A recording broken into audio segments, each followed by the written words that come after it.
Hi Cancer, this is Jove. Welcome po sa ating channel. By the way, Cancer, this is your Timeless Gabay Tarot reading. Gamitin ang reading na ito bilang gabay lamang. Tandaan, Cancer, ito po ay general reading.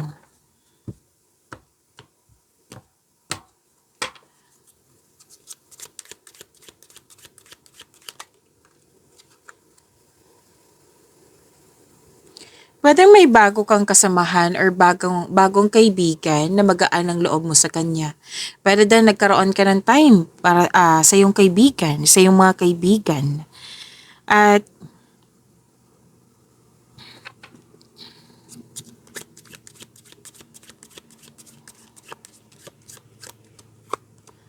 makaka-receive ka ng positive news. At may na-realize ka. Like, may natutunan ka. Pwedeng natutunan mo to sa nakaraan. Pwedeng nahihirapan ka sa nakaraan, like, nahihirapan kang tanggapin na hindi mo naunawaan, hindi mo na-gets yung mga nangyari sa nakaraan. Ngayon, naunawaan mo na. Pwedeng may pagtanggap na kasi may sinasabi dito na lesson learned. Tapos, okay.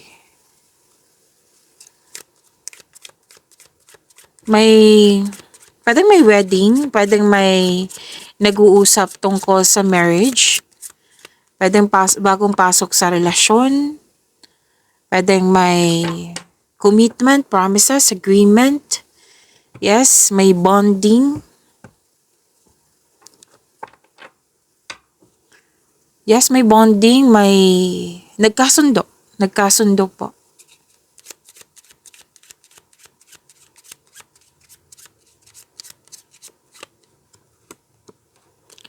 At mukhang maraming kausap si Cancer ngayon. Sinabi kasi ng card dito, maging matatag. Maging matatag at yung dati na hindi na maayos-ayos, ngayon maayos na.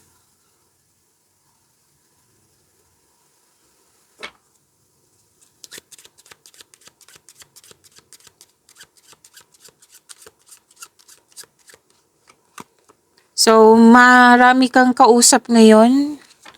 May ano nga dito, like, nagkaroon ng desisyon na kailangan masunod talaga. Yung masunod yung desisyon, ideas, plano. Tapos, nag-uusap yung grupo ng tao.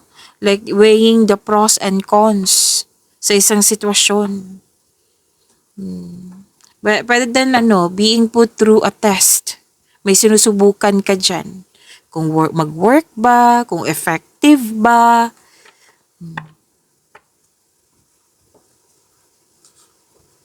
And seeking acceptance to move forward.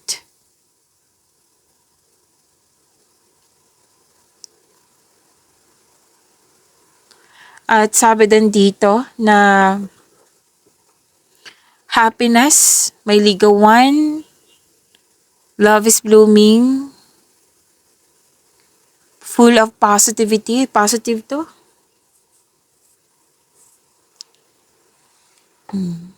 Ilang beses lumabas dito yung may kasunduan nga.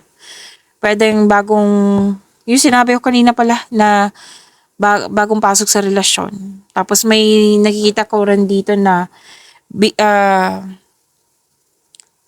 yung pinag-usapan yung mahal mo yung tao. Yan. May mga kausap ka dito na mahal ko tong taong ito. Or di kaya itong bagay na ito mahalaga to sa akin. Oh. So, may transformation na magaganap. So, changes po ito, which I consider na may ending with new beginning. So, sinabi din dito kanina na may pagtanggap, acceptance nga. So, lumabas din siya dito na may ilang beses lumabas yung pagtanggap. May nagpaalam, May sabi din dito na it's over. Wala na. End na talaga. Yan. And, and di ba may realization na sinabi ko kanina dito na lesson learned. So, sabi dito, lesson learned, it's time to move on. So, this is the decision ni Cancer na, sige, end na ito, tapos na ito, it's time na mag-move on. Total, marami naman ako natutunan sa mga nangyari. Yan. Nakita kong ganyan. And sinabi din ng card dito na forget the past and move forward into a new direction.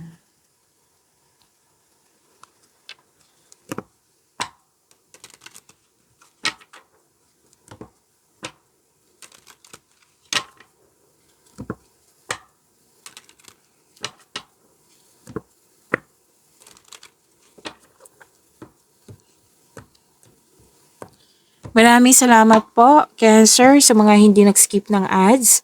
Subscribe na po kayo sa ating channel at click bell notification para updated po kayo sa bagong video natin. Para sa mga gustong magpa-reading po, comment po kayo ng personal reading and check my reply sa comment section.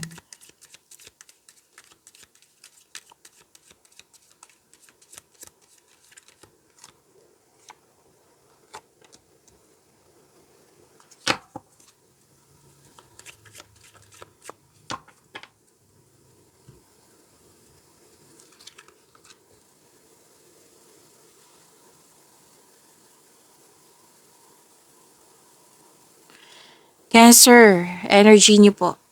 Sabi po dito, may nalaman kayong katotohanan, nagkaroon ng balanse, at nagkaroon ng clarity. Kumbaga may cause and effect. Ito din yung sinabi kanina dito, na may natutunan kayo sa mga nangyari sa nakaraan, yung disbalanse, naging balanse ngayon. Kung hindi pabor sa iyo noon, pabor na sa iyo ngayon. Lumabas din siya dito. And may justisya na parating sa iyo, and this card asks you na gamitin mo yung logic mo at remain objective. Dahil ito ay makakatulong na ma-uncover mo ang katotohanan sa isang sitwasyon. At kung may legal concern ka, Cancer, mare-resolve na ito at mananalo ka. At may nakita na akong signing of contract dito. So ang sabi ng card dito na stay true to yourself and act with integrity. So yung sinabi ko nina yung hindi pabor sa inyo noon, ngayon pabor na. Disbalanse noon, ngayon magiging balanse na. Kung hindi kayo nagkasundo noon, ngayon magkakasundo na. Yan.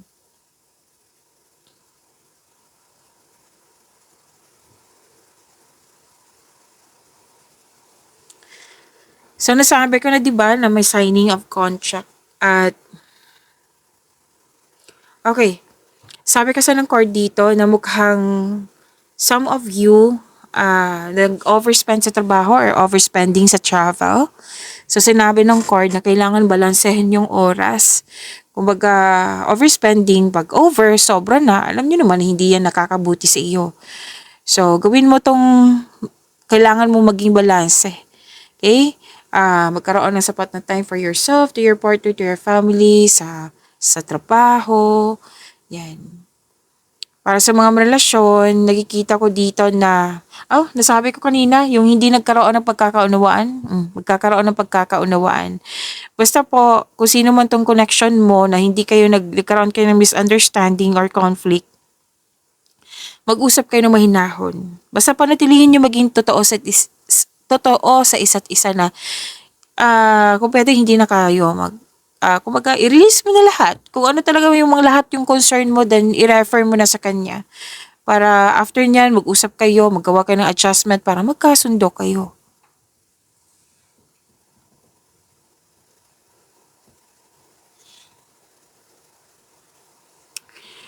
So, may challenges dyan pero ang sinabi dito, ang ending nito is a positive outcome.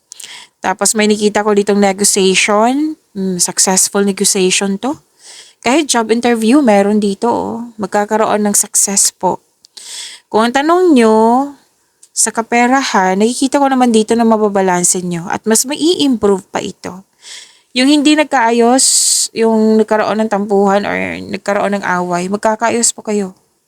Yes.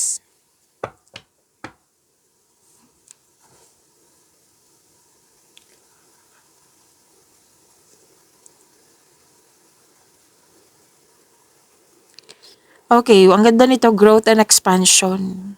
May collaboration din. Magkikita mo ng mga bunga na iyong pagsisikap, ngunit maging mapagmasid po. Kung may plano ka na, ito na yung time na gawin mo na ngayon. This is a go signal. Gumagawa ka ng aksyon sa matagal mo na plano for your growth.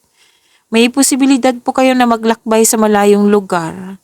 Or pwede din ituloy mo na yung plano mo para mag-abroad. Yes, at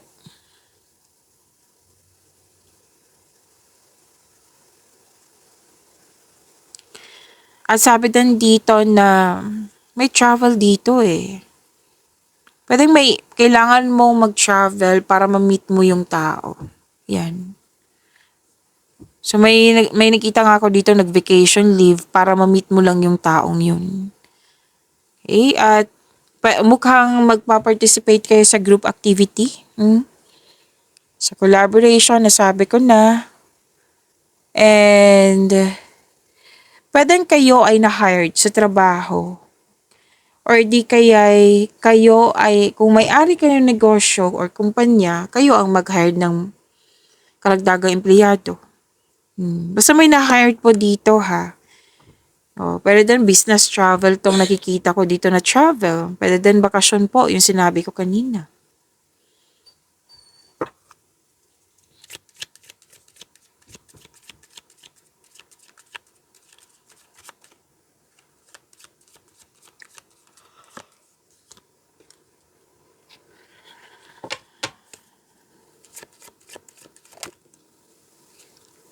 Balanse pa rin yung sinasabi ng cord mo dito. Kailangan ng balanse. Sa career and money na po tayo, Cancer.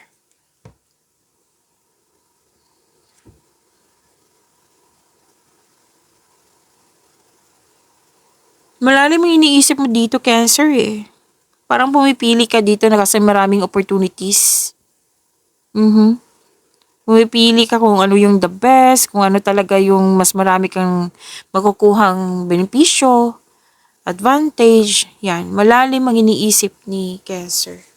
At sabi din dito na nagmuni-muni kayo na tawag nito, malalim ang iniisip eh. Nag-iisip kayo ng desire sa buhay. Marami kasi ang ideas. Ang ganda ng blessings nyo kasi maraming ideas. And very inspired kayo ngayon. Tapos may plano kayo magkaroon ng dagdag na investment. So, gusto mo ng karagdagang investment. Mas lumawak yung ambisyon mo sa buhay. Gusto mo mag-level up. Ngayon nga dito na very masipag talaga sa trabaho kasi gusto mo ng promotion. Ang ilan dito para makapag-ipon para magkaroon ng karagdagang investment na nga or passive income ba to. So, this is possibilities. Oo.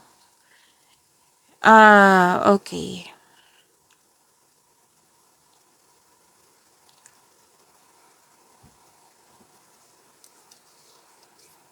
May sinabi kasi ang card dito na 'di ba marami kayong iniisip, parang pumipili ka kasi may mga offer na binigay sa iyo. At nakikita ko kasi dito na pwede nag-overthink kayo. Oo, mag-ingat lang po sa sobrang pag-iisip kasi mag-overthink kayo or mag-overanalyze. Dalawang card kasi nagsabi po ng ending malilito ka kung ano talaga yung pipiliin mo, kung ano talaga yung gusto mo, nahihirapan ka maggumawa ng desisyon kasi nalilito ka. So, ang sabi kasi ng card dito na, by the way, iwas kayo sa toxicity. Sinabi ng card. Iwas lang po sa toxicity. And sabi din dito na magkakawala ka sa overthinking nito or overanalyzing kung willing kang tulungan yung sarili mo. Yan. Kasi nakita ko talaga dito ng worries, fear, doubt, hesitation, anxiety, pero kung anxiety, kung hindi talaga kaya, then seek help, okay? Actually, pagod ka. Cancer. Nakikita ko dito at nararamdaman na pagod ka. Kasi nakakaubos talaga yung energy na yung sobra sa pag-iisip. Oo, magbibigay yan ng stress, yan. Kung anxiety, ang hirap nito, 'di ba? So, seek help kung hindi kaya. Kasi kung mag-ask ka ng help sa ibang tao, that is the sign na tinutulungan mo talaga yung sarili mo. Okay? At kailangan mong makawala eh. Kailangan mong makawala. So, matatapos to kung may pagtanggap na pagtulong sa sarili.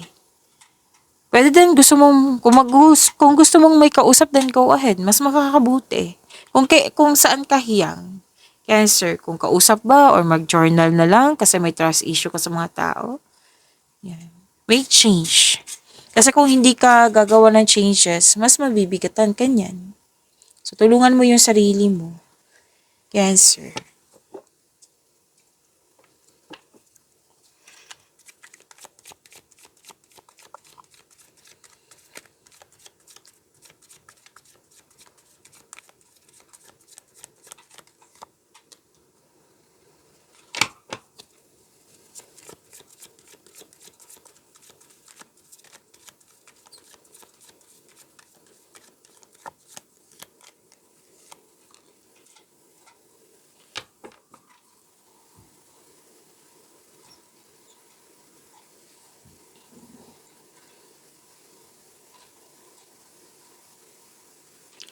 Sa love life, self-love, partnership, and romance, Cancer. By the way, Cancer, huwag niyo kalimutan na mag-subscribe sa channel natin at click yung bell notification para updated po kayo sa reading natin. At huwag niyo kalimutan na marami kayong February video readings. Bisitahin niyo po yung channel natin. Dito lang po. At scroll down niyo lang po hanggang sa makita niyo na marami yun. Maraming February video reading po. So baka may mga video pa kayo na hindi niyo pa napanood. Okay, so baka bakante kayo. So, panoorin niyo po.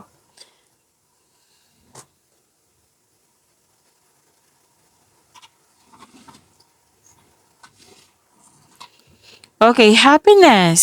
Kasi may fulfillment sa pangarap. Granted din yung manifestation. Tapos, sobrang saya mo, lalo na sa mga single dito. Kaya namang lahat, sobrang saya. So, sa mga single muna, nakikita ko kasi dito na sobrang saya mo kasi gusto ka rin ng taong gusto mo. Sana all, Cancer. Plus points na yung may love at respect sa'yo. Sa mga relasyon sa buhay mag-asawa, masaya nga at satisfied. At may iba dito, masaya kasi nakatanggap ng sustento or sustento para sa anak. So, happiness. Deserve mo to, Cancer.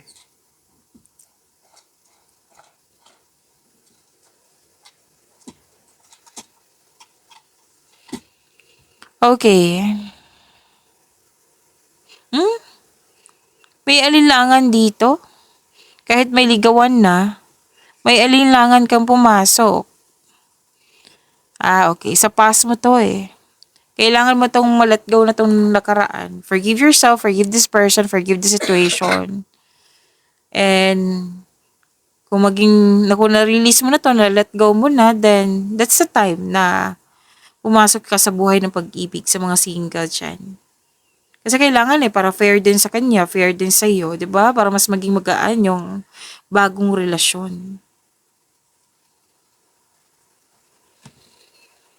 And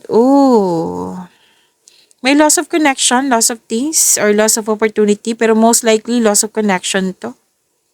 So you have to move forward. Wag kang mag-isip ng kung anong kulang sa iyo, 'yan. So you have to move forward. Sinabi pa rin dito move forward, make change.